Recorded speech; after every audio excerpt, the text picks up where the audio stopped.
ঈদ মোবারক। মুসলিমদের জীবনে একটা বছরে দুটো ঈদের খুশি, একটা রমজানের ঈদ, আরেকটা ঈদুল আজহা। এই ঈদুল আজহা উপলক্ষে আপনাদের সবাইকে জানাচ্ছি ঈদের শুভেচ্ছা, সবাইকে আমন্ত্রণ ডিবিসি নিউজ স্পোর্টসের ঈদের বিশেষ আয়োজনে। আপনাদের সাথে আছি আমি কনক মাহমুদ। দর্শক, আমাদের এই স্পোর্টসের আয়োজনে আমরা প্রতিবারই ভিন্ন কিছু দেওয়ার চেষ্টা করি, এইবারও আমরা ভিন্ন কিছু দেওয়ার প্রত্যাশায় আছি। আমাদের সাথে আজকে ঈদের বিশেষ আয়োজনে যুক্ত হচ্ছেন বাংলাদেশের ক্রীড়াঙ্গনের 3 ডিসিপ্লিনের 3 জন নারী ক্রীড়াবিদ, যারা নিজেদের অঙ্গনে ইতিমধ্যে নিজেদের নামটাকে প্রতিষ্ঠিত করে ফেলেছেন। কেউ কেউ ইতিমধ্যে সফল হয়েছেন, কেউ কেউ সফলতার পথে আছেন। আজকের ঈদের বিশেষ আয়োজনে আমরা তাদের সাথে আপনাদের পরিচয় করে দিতে চাই, শোনাতে চাই তাদের গল্প, তাদের ক্যারিয়ারের, তাদের ঈদের, তাদের জীবনের গল্প। সেই জীবনের গল্পই শুনবো আমরা। কারা আছেন আমাদের সাথে, চলুন একবার পরিচয় করিয়ে দিব তাদের সাথে। ঈদ মোবারক, কেমন আছেন আপনারা? এই বিশেষ ঈদ আয়োজনে আমাদের সাথে আজকে যেই 3 জন আছেন তাদেরকে এক এক করে পরিচয় করিয়ে দিই। আমাদের সাথে আজকে এই ঈদের বিশেষ আয়োজনে আছেন বাংলাদেশের দ্রুততম মানবী, যিনি কিনা একবার দুইবার নয়, যিনি কিনা 16 বার বাংলাদেশের দ্রুততম মানবী হয়েছেন। তিনি একজন অলিম্পিয়ান, তিনি শিরিন আক্তার আমাদের সাথে আছেন। শিরিন আক্তার, আপনাকে স্বাগত, আপনাকে ঈদ মোবারক। ধন্যবাদ, ঈদ মোবারক। আচ্ছা, শিরিন আক্তার, কেমন আছেন আপনি? আলহামদুলিল্লাহ, খুবই ভালো আছি। ডিবিসি নিউজের প্রোগ্রামে এসে আরও একটু বেশি ভালো। আমাদের সাথে আছেন বাংলাদেশে যে সফল ইভেন্ট শুটিং বলা হয়, সেই ডিসিপ্লিন শুটিং, সেই ডিসিপ্লিনের সবচেয়ে সফল ইভেন্ট 10 মিটার এয়ার রাইফেল, যেই ইভেন্টে বাংলাদেশে এর আগে এসেছে অনেক সাফল্য, সেই ইভেন্টেরই একজন আপকামিং তারকা বলা যায়, রাইজিং স্টার সায়রা আরিফিন। সায়রা আরিফিন, আপনাকে স্বাগত এবং ঈদ মোবারক আমাদের স্টুডিওতে। থ্যাংক ইউ ভাইয়া, আমাকে ইনভাইট করার জন্য অনেক অনেক ধন্যবাদ। ঈদ মোবারক ভাইয়া। ঈদ মোবারক। অবশ্যই আরেকজন আছেন, তাকে সবাই চেনেন, তিনি জাতীয় নারী ফুটবল দলের অধিনায়ক আফিদা খন্দকার, যাকে ডাকনাম প্রান্তি নামে সবাই জানে। খুব অল্প সময় হয়েছে ফুটবলে এসেছেন, এই অল্প সময়ের মধ্যেই কিন্তু আপনি সবার মনে স্থান করে নিয়েছেন আপনার মাঠের পারফরমেন্স দিয়ে। আপনাকেও স্বাগত আফিদা খন্দকার এবং ঈদ মোবারক একই সাথে। ঈদ মোবারক, ধন্যবাদ ডিবিসি নিউজকে যে আমাদেরকে আমন্ত্রণ করার জন্য। দর্শক, এই ঈদের ব্যস্ততার মাঝেও এই 3 জন নারী তারকা আমাদের সাথে সময় দিয়েছেন এবং আমরা জানার চেষ্টা করব তাদের ঈদে তাদের ব্যস্ততাটা কেমন থাকে। হ্যাঁ, সবাই পরিবারের সাথে সবসময় ঈদটা কাটাতে পারেন না, অনেক সময় দেখা যায় যে তাদেরকে খেলায় ব্যস্ত থাকতে হয়, ক্যাম্পে ব্যস্ত থাকতে হয়। এবারও কি তেমনটা হয়েছে কিনা? শুরুতেই শিরিন আক্তারের কাছে জানতে চাচ্ছিলাম, শিরিন আক্তার, ব্যস্ততা তো প্রতি বছরই থাকে, দেখা যায় যে পরিবারের সাথে ঈদটা কাটানো হয় না। এইবারের ঈদটা আসলে কেমন কাটালেন এবং প্রতিবারের ঈদটা কেমন হয়? আসলে প্রতিবারই ঈদে মায়ের, বাবার বা পরিবারের সবারই আশা থাকে যে সন্তান বাড়িতে আসবেন এবং সবার সাথে ঈদ করবেন। তো আমার ম্যাক্সিমাম টাইমই যাওয়া হয় না খুব একটা, মানে 2টা ঈদের একটা ঈদ আমি বাড়িতে করি। তো মায়ের একটা সবসময় অভিযোগ থাকে যে ছুটি যতটা আমাকে দেওয়া হয়, আমি মনে হয় আমার খেলাটাকে অতটা ছুটি দেই না, মানে আমি ছুটি পেলেও হয়তো বাসায় যাই না, এরকম তাদের ধারণা। তো ঈদের সময় তারা সবসময় চান এবং পথ চেয়ে বসে থাকেন মা যে কখন আসবেন। তো প্রতিবারের মতো এবারও একই রকম হয়েছে এবং মা চাচ্ছেন যে খুব দ্রুত চলে আসুক। তো এসেছি, বাসায় সবার সাথে আনন্দ, বাবা মায়ের সাথে থাকা, তাদের সংস্পর্শে থাকা, আসলে এটাই আমার কাছে সব থেকে বড় ঈদের আনন্দের আর কি। আমরা আমাদের ব্যস্ত জীবনের কথা যখন বলি, তখন একটা কথা বলি যে ছুটে চলা, সবসময় ছুটে চলা। আমরা সবাই ছুটে চলার মধ্যেই থাকি, আমরা সবাই কর্মজীবী, আমরা যারা কাজ করছি, আমরা যারা খেলছি, আমরা সবসময় ছুটেই চলছি। এই ব্যস্ততাটা আপনার ক্ষেত্রে জিনিসটা খুব ভালোভাবে মিলে যায়, ছুটেই যাচ্ছেন।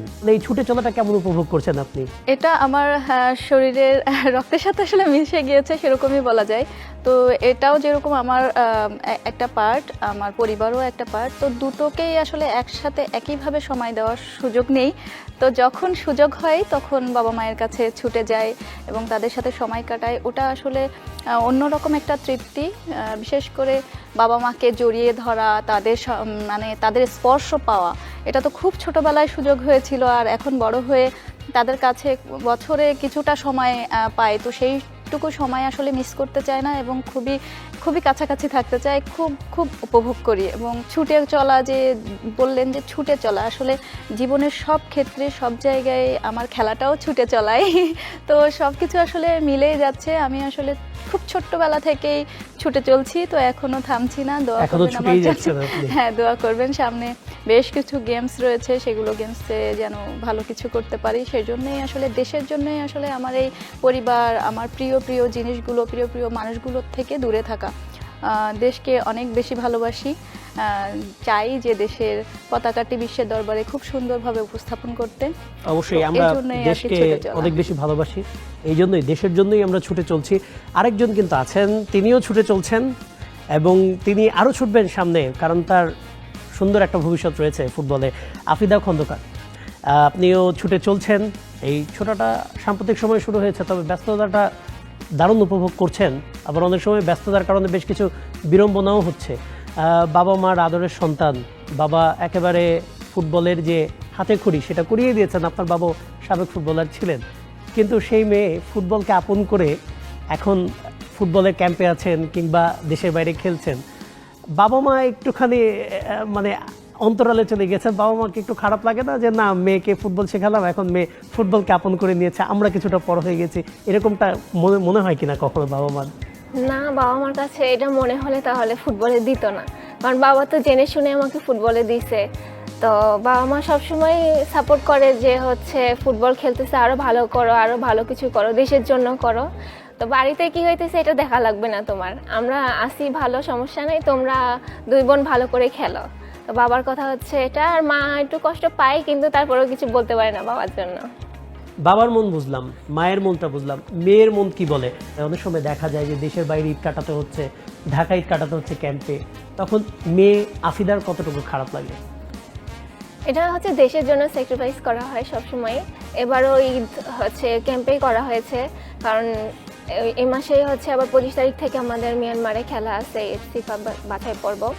তো এই জন্য ছুটিতে যেতে পারি নাই। তো মায়ের একটু মন খারাপ, বাবারও মন খারাপ, কিন্তু বাবা প্রকাশ করে না আর কি। আমার মন খারাপ হইলেও আমি বলি না যে হচ্ছে যদি বাবা মারও মন খারাপ করে, তো এই জন্য আর কি সব চাপাই থাকে সব সময়। তার মানে আফিদার বাবা মা বুঝতে পারছেন নিশ্চয়ই, তারা যদি অনুষ্ঠানটা দেখে থাকেন, মেয়ে কিন্তু মানে বড় হয়ে যাচ্ছে, তিনি এখনই তার আবেগগুলোকে নিয়ন্ত্রণ করা শিখে গেছেন, কারণ তিনি এখন জাতীয় নারী ফুটবল দলের অধিনায়ক। আমাদের শিরিন আক্তার যেমন, তিনিও কিন্তু মানে এখন ট্র্যাক অ্যান্ড ফিল্ডের একচ্ছত্র ও আধিপত্য তার, তিনি 16 বারের ট্র্যাক অ্যান্ড ফিল্ডের রানী বলা যায়। সেই গল্পটা তার কাছ থেকে শুনবো। আমাদের মধ্যে একজন নতুন মুখ আছেন, শায়রা আরিফিন। আমরা 10 মিটার এয়ার রাইফেলে আমরা যখন কথা বলি, আমরা রত্নার নাম শুনেছি, আমরা আরও অনেক তারকার নাম শুনেছি।